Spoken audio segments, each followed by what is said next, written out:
Hello guys and welcome to Vidya first. मैं हूं सुनील कुमावत और अब हम बातचीत करेंगे टर्मिनोलॉजीज के बारे में। हम लोगों ने कल भी टर्मिनोलॉजीज के बारे में बातचीत की थी, अकाउंटिंग की भाषा, अकाउंटिंग की जो लैंग्वेज है उसके बारे में बातचीत की थी, और आज भी मैं कुछ बेसिक टर्मिनोलॉजी के बारे में ही बातचीत करूंगा। देखिए, सबसे पहली बात तो ये कि यार क्या ज़रूरत है ये सब टर्मिनोलॉजी पढ़ने की। देखिए क्या ज़रूरत है, सबसे पहली बात तो ये, मैं इसको एक एग्जाम्पल के थ्रू समझाता हूँ आपको। एक एग्जाम्पल मैंने आपको दिया, मान लीजिए आपने किसी को उधार माल दिया, आपने किसी को उधार चीज़ बेची, अब आप उस पर पैसे मांगते हैं, ठीक। तो जिससे आप पैसे मांगते हैं या जो जिस पर आपके ड्यू हैं उसको आप क्या बोलेंगे? क्या हर बार कॉपी में ये लिखेंगे जिस पे हम पैसे मांगते हैं? अब तो इसके लिए कोई ना कोई स्पेसिफिक वर्ड होना चाहिए ना, तो वो स्पेसिफिक वर्ड है जिस पर आप पैसे मांगते हैं, वो हो गया डेटर, राइट। जिस पर हमारा डेप्ट है वो डेटर। अब जिससे मान लीजिए आपने किसी चीज़ बेची, अब बेची और पैसे आप उससे मांगते हैं, यानी आपका डेटर है वो।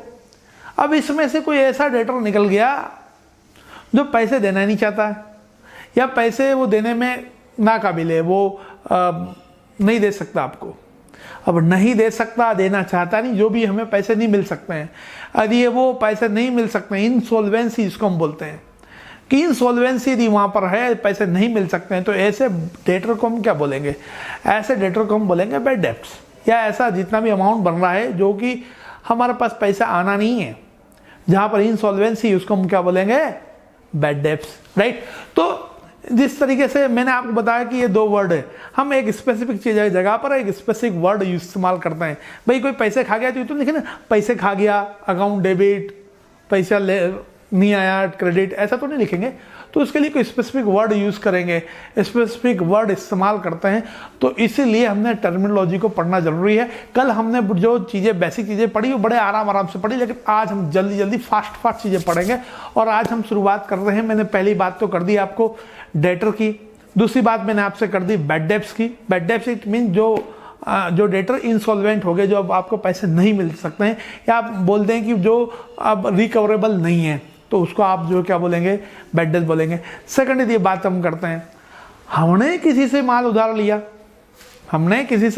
लिया, हमें किसी ने क्रेडिट प्रोवाइड की, जो हमें क्रेडिट प्रोवाइड करता है, जो हमें क्रेडिट प्रोवाइड करने वाला वो क्या कहलाएगा? क्रेडिटर, राइट है। जैसे प्ले करने वाला प्लेयर है ना, इस टाइप से क्रेडिट प्रोवाइड करने वाला क्रेडिटर, राइट। डेप्ट देने वाला डेटर, क्रेडिट प्रोवाइड करने वाला जो है, क्रेडिट जो हमको दे वो क्रेडिटर।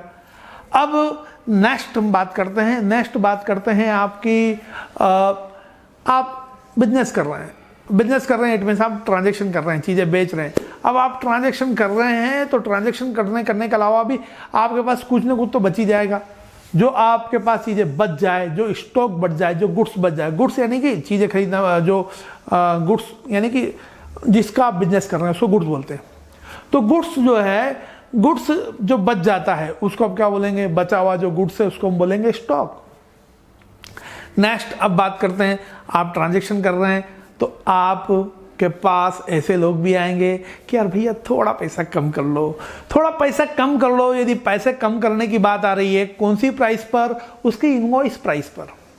जो चीज़ पर प्राइस लिखी हुई है, जो मार्क प्राइस है, मार्क प्राइस पर यदि आप डिस्काउंट देते हैं, भैया 100 रुपये इस पर लिखे हुए हैं, हम आपको 10% डिस्काउंट देंगे, यानी कि हम आपको चीज़ 90 रुपीज़ में देंगे, तो जो 10 रुपये का डिस्काउंट आप दे रहे हैं ये ट्रेड डिस्काउंट कहलाएगा, क्योंकि ये डिस्काउंट आप उसकी इनवॉइस प्राइस पे दे रहे हैं। एक और टाइप का डिस्काउंट होता है, वो डिस्काउंट का नाम है कैश डिस्काउंट। क्या नाम है? Cash discount. अब कैश डिस्काउंट का मतलब क्या हुआ कि यदि कोई प्रॉम्प्टली पैसे दे दे, कोई ऐसा बोल रहा है कि यार आप उधार ना करो, हम आपको तुरंत नगद देते हैं, या फिर आप उससे बोल रहे हैं कि यार आप उधार ना करो, आप हमें नगद दे दो, आप यदि हमें कैश पेमेंट करते हैं तो हम आपको 10% एक्स्ट्रा डिस्काउंट देंगे।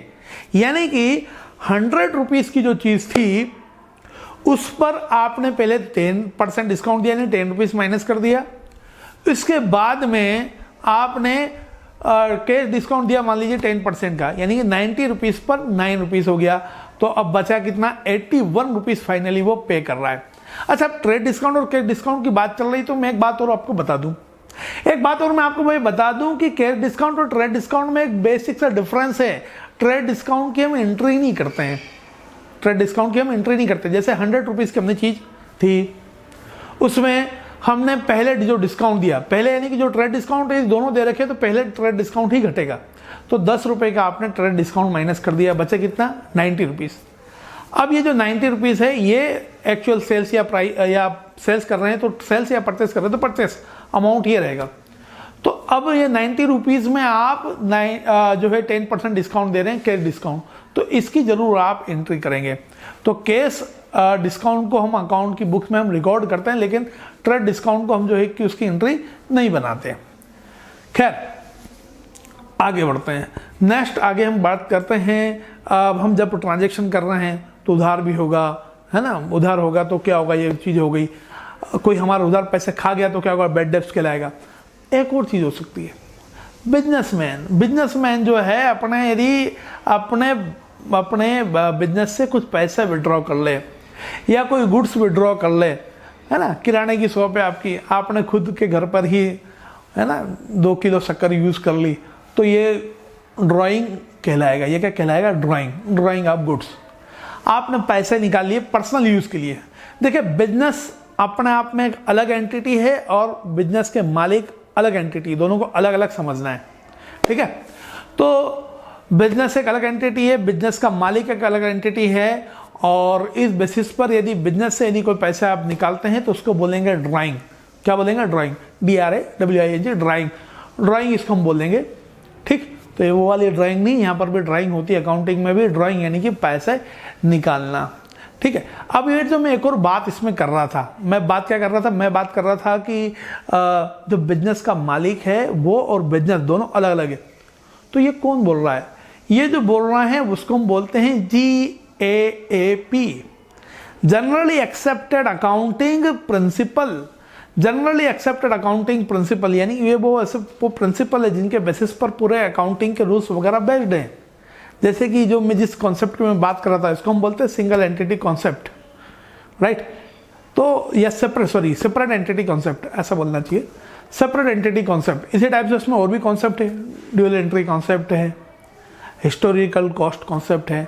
ये सारी चीज़ों के लिए हम एक अलग से एक वीडियो बनाएंगे, उसमें हम देखेंगे।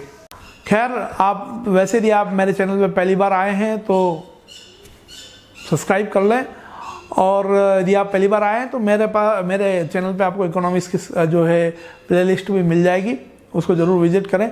फिर मिलते रहेंगे, तब तक के लिए अलविदा, have a great day, thank you very much, thank you.